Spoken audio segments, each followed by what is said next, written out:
cosmic microwave background, or CMB, is the fossil remnant of the fireball of the Big Bang.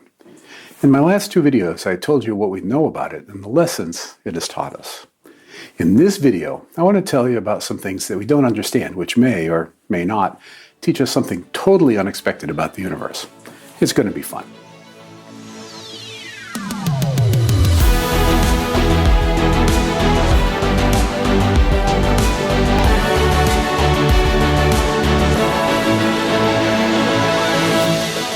In the last two videos, I told you how the CMB came to be and then what information can be extracted from the tiny temperature variations in the CMB that were discovered in 1992.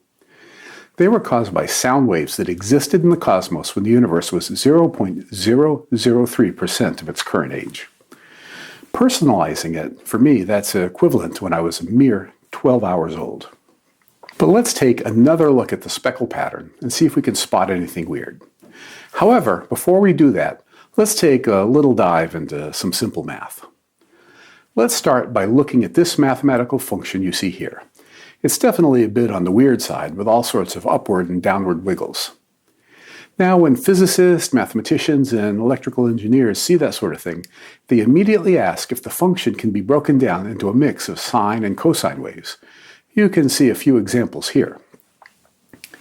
This form of mathematics is called Fourier series analysis, and when you apply the proper techniques to it, what you find is that the wiggly function is a mix of pure sine waves.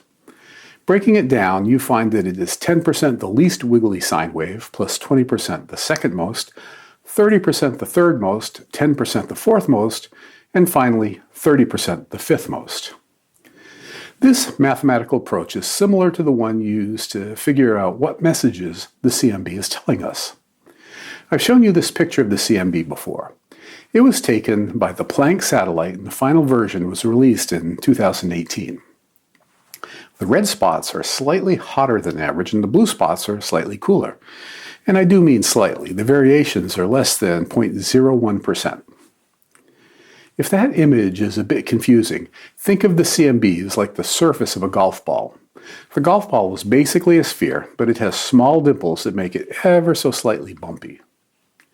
So how do cosmologists characterize the CMB? Well, just like that wiggly function example I showed you, they do a similar thing but with spherical functions. These spherical functions are analogous to the sine waves we just saw, although the actual functions are called spherical harmonics and involve some complicated functions called Legendre polynomials. But don't worry, you don't need to know any deep math. We'll just do it with pictures. Rather than looking at a full 3D sphere, let's start by looking at the sphere side on, which gives you this circle here. The simplest equation with any wiggles at all has a difference between the north and the south pole, with one side hotter and the other side colder. That's basically equivalent to the one wiggle case. The next most complicated pattern is still hot on one pole and cold on the other, but it has additional hot and cold stripes. That's equivalent to the two wiggle case. The spherical situation is more complicated than the one-dimensional function case because there can be wiggles both going from pole to pole and also going around the equator. For instance, here is the spherical function with 2 wiggles going around the equator and 7 wiggles going from pole to pole. Scientists take many different spherical functions with all sorts of wiggle patterns starting from the simplest dipole with a wiggle up and down. That's 2 wiggles, hence the prefix di. Then there is the quadrupole with a total of 4 ups and downs. After that, there are octupoles with 8 and so on, all the way up to the 4,000 pole, which doesn't have a snazzy name. Add a smidge of one wiggle pattern and a dash of each of the others, and you get the CMB. So that's how it's done. That's not a mystery. The mystery arises when we take a look at the orientation of all these spherical functions. Each one of them has an axis. The axis is usually not too hard to determine. Imagine an American football, which is kind of a distorted sphere, longer in one direction than the others. The axis is along the long direction of the ball. And all of the other spherical functions also have axes too. Now we're getting to where the mystery arises. by all rights, the axes of all these functions should be oriented randomly, pointing in any old direction. There should be no preferred direction. However, when we look at the axis for both the quadrupole and octopole, they seem to be more or less in the same direction. Even weirder, they seem to be aligned with the axis of the solar system, which is perpendicular to the plane in which the planets orbit. On top of that, the dipole is oriented about 90 degrees from the other two, more or less in the same plane as the solar system. And the solar system seems to be moving basically sideways through the rest of the cosmos, like an oversized frisbee. Now, this makes absolutely no sense at all. The CMB shouldn't know about the Earth. The CMB was created about 14 billion years ago, and the solar system was only created about 4.5 billion years ago. It beggars the imagination that there should be any linkage between the solar system and the CMB. For this reason, astronomers have called this alignment the axis of evil, which does make me wonder, who could have discovered it? Could it have been Dr. Evil? No, it wasn't, but it should have been. Am I right?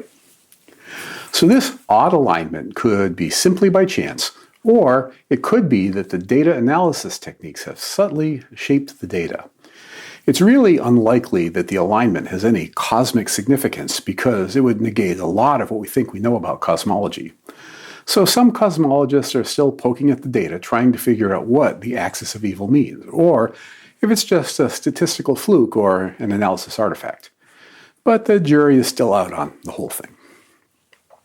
If the axis of evil isn't tantalizing enough, there's another fascinating feature in the CMB that hasn't yet been satisfactorily explained, and it's the cosmic cold spot.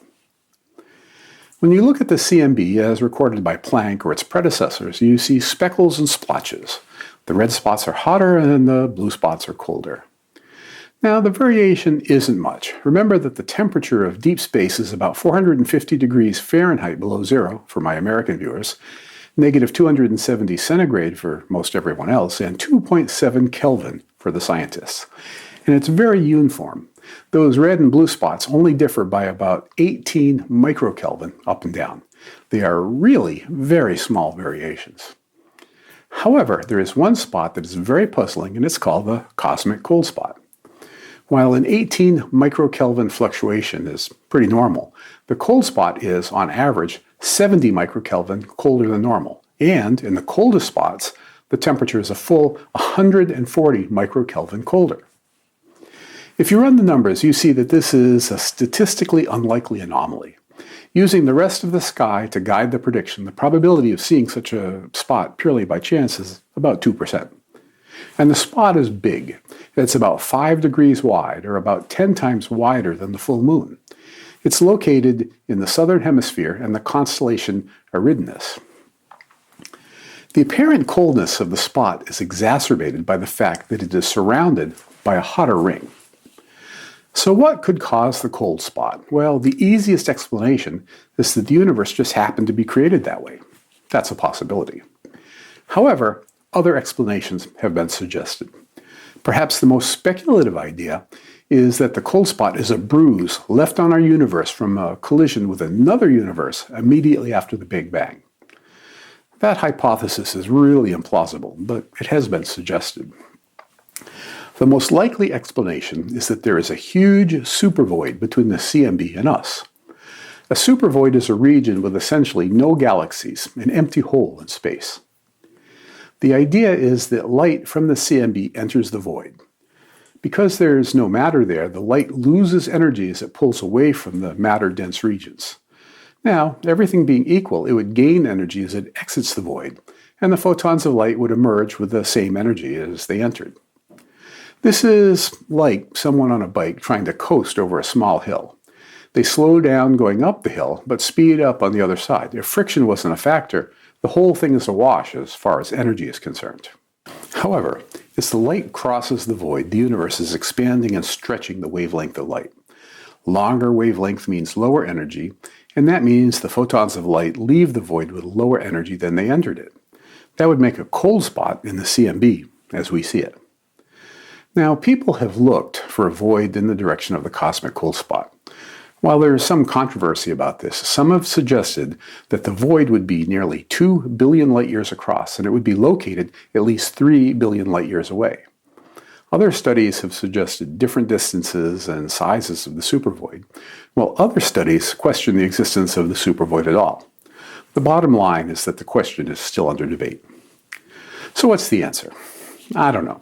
I think a supervoid is substantially more likely than colliding universes, but we're going to have to wait and let the data do the talking. You know, the CMB is really a pretty cool thing. It proved the Big Bang, and it showed us the minimum size of the universe.